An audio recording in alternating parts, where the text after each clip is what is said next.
Hello, good people. What's going on? Once again, it's your host Marlon on the Blowdown. This is episode 4 of the Blowdown. I know we took a little slight hiatus, but we're back.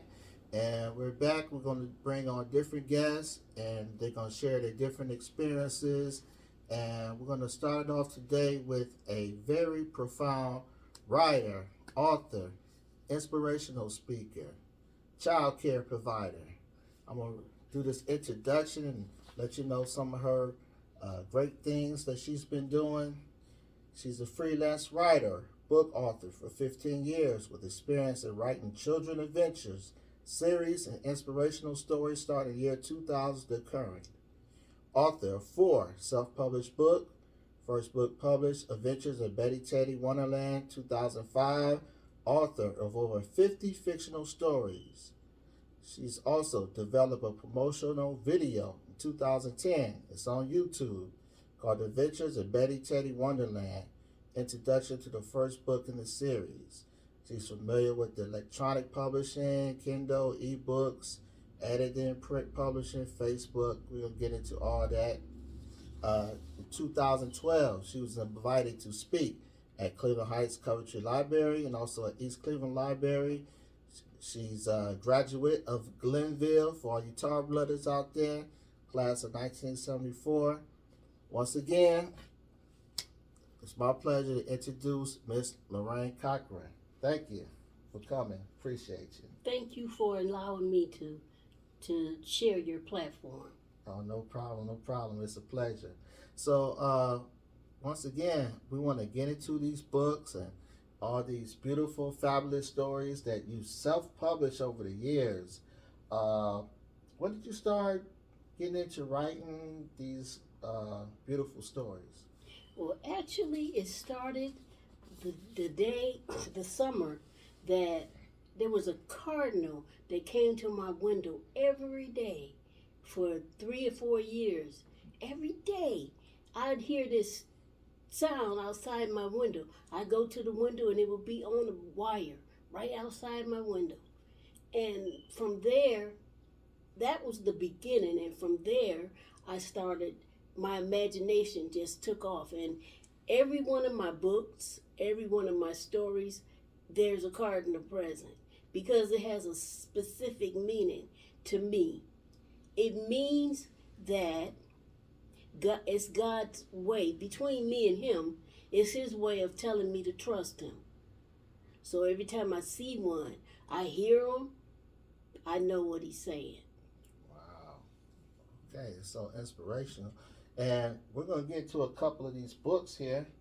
And I believe we're going to go here to the Adventures of Beddy Teddy Wonderland presents Meet the Family. Meet the Family. Now, this is the 3rd book, actually. Okay.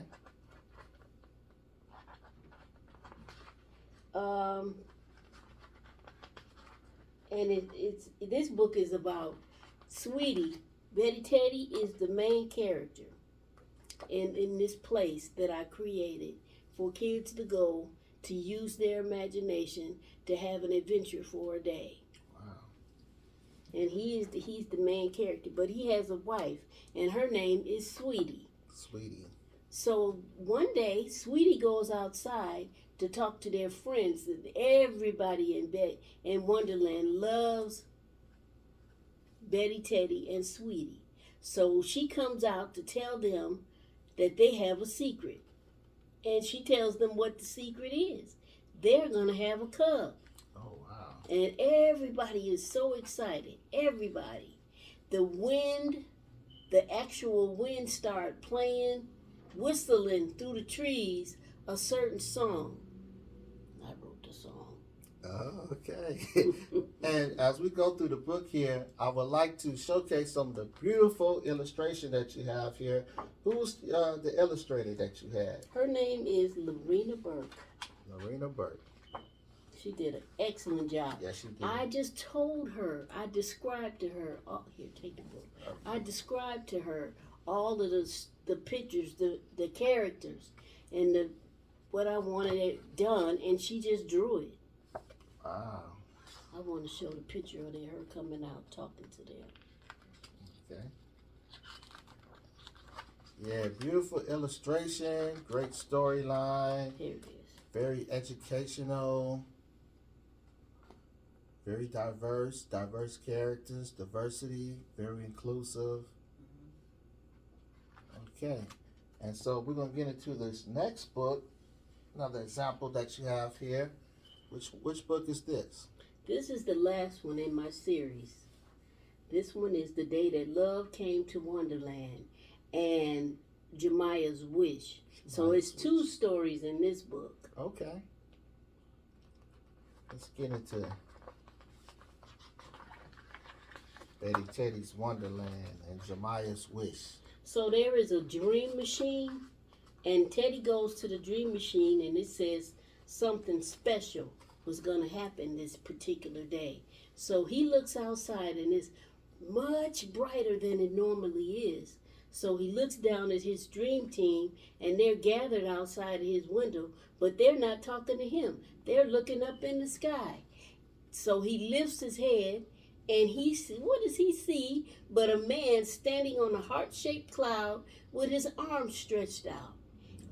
But the animals, when everything, the wind was stopped blowing and everything was so quiet, and he waited for just the right opportunity to ask this man, "Who are you and what are you doing here?" And the man said, "My name is Jesus, and I'm here because my children will come here, and I like the way you take care of them and teach them how to have an adventure. Keep doing the good work you're doing." And he clapped his hands, and confetti went everywhere. Oh, wow. Okay. And the second story is Jemiah's Wish. This little girl came all the way from Africa, and she dreamed herself to Beddy Teddy's front door. She wanted to know if she came there, could she see this Jesus man? She wanted to meet him. So she fell asleep, and she dreamed herself to Teddy's door. And when he opened the door, he took her through the house, out the back door, and he took her up to the wishing tree. And he said, "Now whisper in the tree what you would like to do here today." And she said, "I want to meet the man. I want to meet the man." Well, Jemiah had a problem.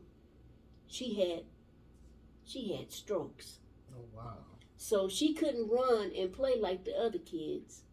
So this is why she wanted to meet Jesus. Okay. Wow. And so does all these stories carry a spiritual overtone with them? Yes, pretty much. But it's the whole point of them is to encourage the kids to imagine. That's how I started. I imagined. Let your imaginations be free. Yeah. That you can do anything or be anywhere that you want to be if you just take the time to imagine. Just sit and, if there's nobody else around, nothing else to do, you can always just imagine yourself to be somewhere and doing something extraordinary if that's what you like. Now, I understand that you have like over 50 years of experience with child care providing. Is this where you got to entertain the children and give them these fantastic stories? I did. Because I had Egyptian children. I had 6 of them. And I interacted with these children. I had 4 arm babies and 2 toddlers and after school children every day, and they never wanted to go home. I would be so tired by the end of the day that my eyelashes were tired. Oh, that's tired. I was working hard. I was down on the floor with these blocks, and we building streets and schools and garages, just playing, using their imagination. And it was so much fun. We did impromptu plays. We did all of that. Wow. So it's my understanding that, you've experienced some health issues throughout your years, and that how has your faith helped you overcome this uh, journey that you've had? You don't necessarily overcome it. You learn how to live with it. Okay. So when I was 19 years old, I was it something happened to me one day. I was with my sister and her son, and we just went to the store, and we were on our way back to her house, and she asked me to hold something, and I couldn't. It was a little bag. It had a pencil and a few pieces of candy in it, and I kept dropping it because I couldn't hold on to it, and I was dragging my foot, and my face was. I was slurring my words, and I didn't know what in the world was going on. I really didn't paying that much attention. I want to get back to the house so I can eat the candy. And she noticed, and she sent me to my mother's house. My mother sent me to the emergency room, and they admitted me. I had a tiny, I was born with a tiny malformation in my brain, and it was bleeding into the surrounding brain tissue, and it caused me to have that stroke, and it impaired me. It was it was strong enough that it impaired me. So I had to have surgery, 6.5 hour stereotactic brain surgery that was a success. And they put me on the. I was the first one, and they put me on the cover of the Cleveland Clinic Checkup magazine. Wow. And this was published in what year? Um, I had it happened to me in '75, but this say this summer 1991. Wow. So this was like one of the first issues that Cleveland Clinic published, and you were the cover subject on this Cleveland Clinic magazine. Of course, Cleveland Clinic is one of the top clinics in the world. Number one for heart care and neurology. So yeah, this was pretty a big deal, pretty much right here. Yeah. So that wasn't your last health issue. You also had to overcome or live with several other health scares throughout your journey. Yeah, I have. I had 4 strokes. I was having them every 5 years, like clockwork. And then there was a 30-year pause between the fourth one and I had the fifth one last year. And what was I doing all that time? I was writing, just writing. That's why I got so much material. It's my passion. I love it. It's your passion, right? Yes. It's your gift. And I love these babies. I love these kids so much.